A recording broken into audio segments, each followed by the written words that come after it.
वो उधर ही रखो। हाँ तुम्हारे कहने से मान जाएगा। आप तो दोनों लोग नहीं आ रहे। चलो दोनों लोग छोटे छोटे आ रहे हैं ऊपर से। क्या रिकॉर्ड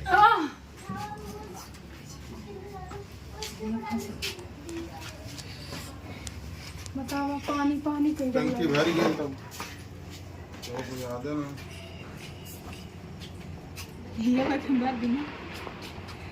कहानी प्रारंभ। एक ब्राह्मण परिवार में 7 बहुएं थी। 6 बहुएं के मायके वाले बहुत अमीर थे। इसी कारण से ससुराल में उनका बड़ा मान था, परंतु सबसे छोटी बहू के मायके में कोई न था। इसी कारण से उसे ससुराल में प्रताड़ित किया जाता था। वह अकेली ही घर का सारा काम काज करती थी, लेकिन फिर भी उसे कोई प्यार नहीं करता था और सभी उसे दुत्कारते रहते थे। त्योहार पर भी उसके मायके से कोई नहीं आता था, इसलिए ससुराल के लोग उसे प्रताड़ित करते थे और इससे वह बहुत दुखी होती थी। इसी तरह से उसके दिन कटते थे। फिर एक दिन करवा चौथ का त्योहार आया। इस अवसर पर अन्य सभी बहुओं के मायके से उनके छोटे भाई करवा लेकर आए, पर छोटी बहू के मायके में कोई नहीं था। नहीं तो फिर करवा कौन लाता। सास भी छोटी बहू को ही खरी खोटी सुना रही थी। इससे वह दुखी होकर घर से निकल पड़ी और जंगल में जाकर रोने लगी। वहीं पर एक नाग अपने बिल में रहता था। वह बहुत देर तक उसका रोना सुनता रहा। अंत में वह अपने बिल से निकल आया और उससे पूछने लगा, बेटी क्या बात है, तुम रो क्यों रही हो? छोटी बहू बोली, आज करवा चौथ का त्योहार है। इस त्योहार पर सभी भाई अपनी बहनों के लिए करवा लेकर आते हैं, लेकिन मेरा तो कोई भाई ही नहीं है। यदि मेरा भी कोई भाई होता तो आज जरूर करवा लेकर आता।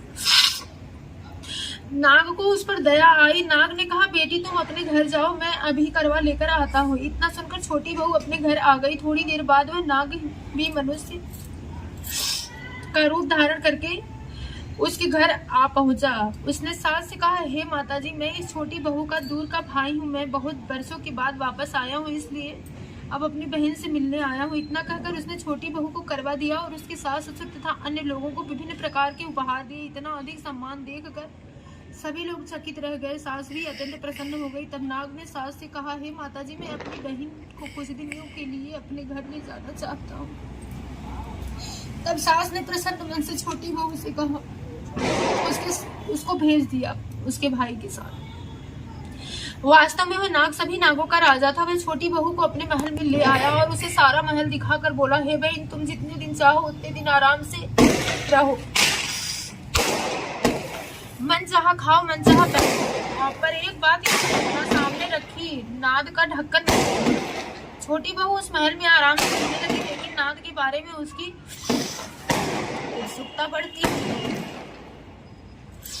एक दिन जब महल में कोई नहीं था, उसने नाग खोलकर देखा तो पाया नाग में नागों के अनेकों छोटे छोटे बच्चे खेल रहे। यह देखकर जल्दी से नाग ढक दिया, लेकिन उसकी जल्दबाजी में एक सांप की पूंछ उस नाग के ढक्कन के नीचे आकर कट गई। शाम को जब नाग राजा वापस आया तो छोटी बहू ने उसे सारी घटना बताई और अपनी गलती स्वीकार कर दी। नाग ने भी उसे क्षमा कर दिया। जब छोटी बहू ने ससुराल जाने की इच्छा की तो नाग राजा ने उसे धन रत्न आदि देकर विदा किया। इतना धन पाकर छोटी बहू के ससुराल के लोग अत्यंत प्रसन्न हुए और छोटी बहू की ससुराल में बड़ी इज्जत होने लगी। इधर जिस नाग की पूंछ कटी थी, अन्य सभी नाग उसे बंडा बंडा कहकर चिढ़ाते थे। एक दिन उसने अपनी माँ से पूछा, माँ, मेरी पूंछ कैसे कटी? माँ ने कहा, छोटी बहू के द्वारा नाद का ढक्कन उठाने और जल्दी से रख देने में तुम्हारी पूंछ कट गई। तब वह बोला, मैं छोटी बहू से बदला लूंगा। उसकी माँ ने उसे बहुत समझाया कि ऐसा गलती से हो गया था। छोटी बहू ने जानबूझकर कुछ नहीं किया, लेकिन वह नाग नहीं माना। एक दिन वह नाग चुपचाप छोटी बहू के घर में जाकर छुप गया और मौका पाकर उसे काटने की सोचने लगा। तभी वहां पर छोटी बहू तथा उसकी सास आई और आपस में बातें करने लगी। सास ने पूछा, बहू, तुझे सबसे ज्यादा प्यारा कौन है? तब छोटी बहू ने कहा, मुझे तो अपना बंडा भैया ही सबसे ज्यादा प्यारा है। बंडा ने जब यह बात सुनी तो वह अपने मन में सोचने लगा, जो बहन मुझसे इतना प्यार करती है, मैं उसे ही काटने आया हूँ।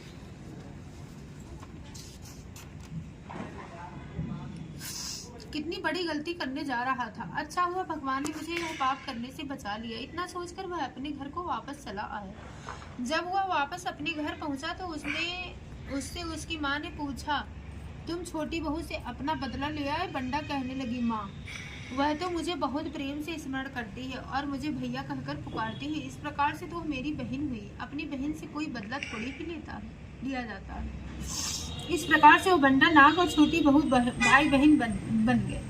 तभी से बंडा भाई प्रत्येक वर्ष करवा चौथ के दिन अपनी बहन के लिए करवा लेकर जाता। बहन भी बड़ी प्रसन्नता पूर्वक करवा चौथ का व्रत करती। इस व्रत के प्रभाव स्वरूप छोटी बहू को अपनी ससुराल में मान सम्मान मिलने लगा और सभी सुख प्राप्त हुए।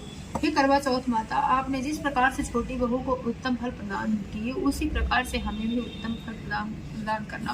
प्रेम से बोलिए गणेश भगवान की जय, करवा चौथ माता की जय।